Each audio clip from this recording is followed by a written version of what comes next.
활동지 26 원과 직선 시작하도록 하겠습니다. 먼저 원과 직선의 위치 관계입니다. 자, 우리가 원에다가 임의로 직선을 하나 그려보도록 하겠습니다. 자, 그러면 직선이 이렇게 원 바깥에 있을 때가 있겠죠. 자, 그리고 이 직선이 원의 방향으로 점점 이동해서 이렇게 원에 접할 때가 있겠죠. 그리고 점점 더 이동하면 평행 이동해 보면 원과 두 점에서 만나고, 자, 계속 이동하겠습니다. 그러면 계속 여기 두 점 직선이 계속 두 점에서 만나다가 정반대쪽에서 다시 접하고 그 다음에 다시 만나지 않게 되겠습니다. 그러므로 원과 직선의 위치 관계는 세 종류예요. 두 점에서 만나거나 한 점에서 만나거나 만나지 않거나, 이렇게 세 개로 나타낼 수 있습니다. 이럴 때 우리는 이 직선을 할선이라고 하죠. 두 점에서 만납니다. 이럴 때 우리는 접선이라고 하죠. 한 점에서 만나고, 이건 만나지 않으니까 그냥 직선이라고 이름 붙여 보도록 합시다. 그럼 우리가 이때 이 직선들과 할선, 접선, 직선들과 원과의 관계를 알아보아야 되는데, 자, 그럼 일단 중심과의 관계를 알아보도록 합시다.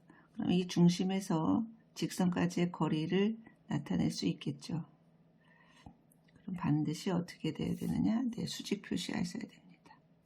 접선일 때도 수직입니다. 다 수직으로 표시하셔야 중심에서 직선까지의 거리입니다. D. 이 D가 점점점 어떻게 되고 있죠? 네, 줄어들고 있죠. 요만큼이 D가 되겠습니다. 그리고 반지름은, 네, 여기 접점을 지날 때 이 길이를 우리는 뭐라고 하느냐? 그렇죠. 이 길이를 우리는 반지름이라고 합니다.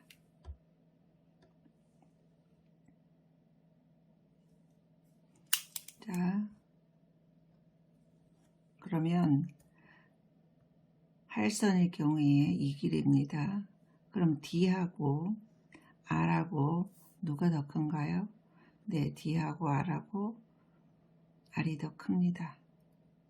그럼 접선일 경우에는, 그렇죠, 요 D, 원과 직선과의 거리와 R이 같습니다. 그럼 원 밖에 있는 직선일 경우에는 거리가 반지름보다 크면 되겠죠. 자, 또는 어떻게 나타낼 수 있냐면, 우리 요 원의 방정식을 x의 제곱 플러스 y의 제곱 플러스 ax 플러스 by 플러스 c는 0이라고 일반형으로 나타내 보도록 합시다. 그리고 직선의 방정식을 y는 mx 플러스 n이라고 합시다. 그러면 얘를 대입해요. y를 여기 y에다가 어떻게 대입합니다. 대입하면 우리가 어떤 식을 얻을 수 있냐면, y가 없어지면서 ax제곱 플러스 by 플러스 c는 0이라는 2차 방정식을 얻을 수가 있겠죠. 직선과 2차 곡선과의 관계입니다. 그래서 자, 할선의 경우에 원과 두 점에서 만난다는 것은 이 2차 방정식의 근이 두 개라는 것이죠. 그래서 판별식 D가 0보다 크다입니다. 접선이라는 것은 이 2차 방정식의 근이 하나라는 거죠. 판별식 D가 0이라는 거고, 만나지 않는다라는 것은 근이 존재하지 않으니까 판별식 D가 0보다 작다입니다. 자, 그래서 우리는 원과 직선과의 관계를 두 가지로 설명할 수 있는데, 하나는 중심과 직선 간의 거리 가지고 나타낼 수 있고, 그 다음에 우리는 직선을 원의 방정식에 대입해서 만든 2차 방정식을 가지고 판별식 가지고 생각할 수 있습니다. 나머지는 문제를 가지고 좀 더 풀어보도록 합시다. 수업 시간에. 자, 그 다음에는 원의 접선의 방정식입니다. 자, 세 가지의 예제가 있어요. 이 세 가지 예제가 각각 어떻게 다른지 알아보도록 합시다. 첫 번째 경우는 기울기가 주어졌을 때 기울기를 알 때입니다. 자,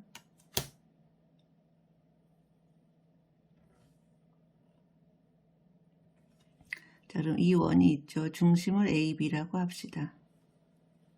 그리고 여기서 접하는 접선이니까 그리고 반드시 접선하고 반지름하고는 수직으로 만나야 되겠죠.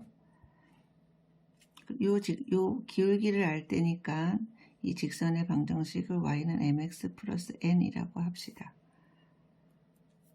그리고 원의 방정식은 그렇죠. 요 원의 방정식은 위에서부터 나타냈던 x제곱 플러스 y제곱 ax 플러스 by 플러스 c는 0이라고 합시다. 어떻게 하자고요? 네, 얘를 여기다가 대입합니다. 대입해서 어떻게? 네, d는 0을 구하거나 또는 이 중심에서 직선까지의 거리 d는 누구랑 같다? 네, 그렇죠. r이랑 같다. 이 두 가지를 가지고 구하시면 됩니다. 다시 말하면 아까 우리 원과 직선의 위치 관계에서 여기 접할 때 이 접선의 경우를 접할 때의 경우를 그대로 가지고 와서 풀면 되겠습니다. 두 번째입니다. 두 번째는 일반적인 경우는 아니고 어떤 중요한 특징이 있어야 되는데 중요한 특징, 다시 말하면 중요한 조건은 뭐냐면 반드시 중심이 원점이어야 됩니다. 그리고 접점을 알 때입니다.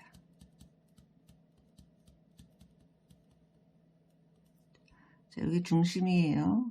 그리고 접점을 알 때입니다. x1, y1이라고 합시다. 그러면 여기 요 x1, y1에서 접선을 그릴 수 있겠죠? 이 접선의 방정식을 구해 볼 거예요. 자, 그럼 이때 이 중심에서 접선까지는 반드시 반지름과 접선은 반드시 수직으로 만나야 됩니다.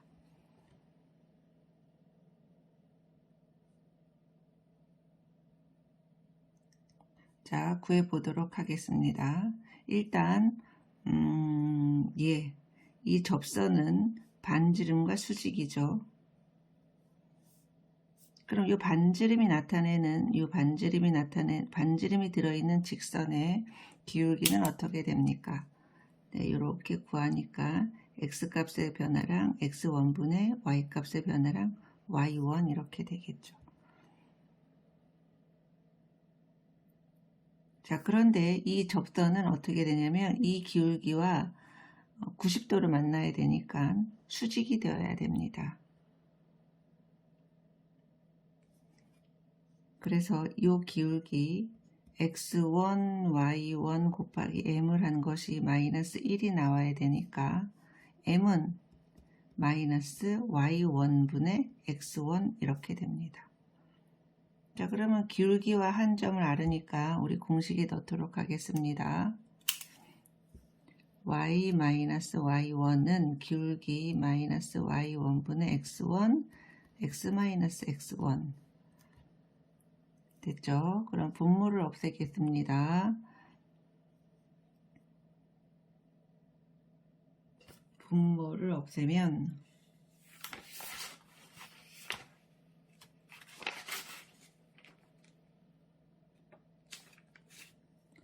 y1을 다 곱하면 y1, y-y1의 제곱은 y1 없어지고 마이너스 x1, x 플러스 x1의 제곱입니다.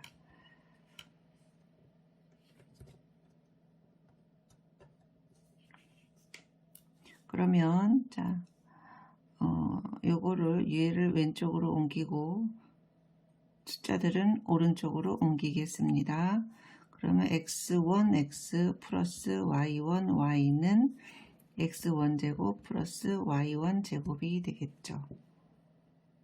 자, 이때 이 원의 방정식은 중심이 항상 원점이니까 반드시 x제곱 플러스 y제곱은 r제곱으로 나타낼 수 있고, 이 원 위에 x1, y1이 있으므로 x1제곱 플러스 y1제곱은 r제곱입니다. 요걸 요대로 가지고 오면 x1, x 플러스 y1, y는 r제곱입니다. 자, 그래서 중심이 원점에 있고 접점이 주어졌을 때는 공식이 있습니다. 이 공식에다가 집어넣으면 되겠습니다. 자, 원의 접선의 방정식 세 번째 유형 가겠습니다. 세 번째 유형도 특별한 조건이 있어야 되는데, 그 조건이 뭐냐면, 첫 번째는 두 번째와 마찬가지로 반드시 원의 중심이 원점입니다. 그리고 원 밖의 한 점입니다. 원 밖의 한 점. 2번은 원 위의 한 점이었어요. 다시 말하면 접점이죠. 3번은 원 밖의 한 점입니다. 자, 일단 이 원 밖의 한 점을 P라고 하고 그 좌표를 A, B라고 해봅시다. 자, 그러면 이 원의 방정식은 중심이 원점이니까 x제곱 플러스 y의 제곱은 r의 제곱 이렇게 나타낼 수 있습니다. 자, 일단 접선을 그려보도록 합시다. 이렇게 접선을 원 밖의 한 점에서는 2개 그릴 수 있습니다. 자, 그럼 이 접점을 우리 x1, y1이라고 해봅시다.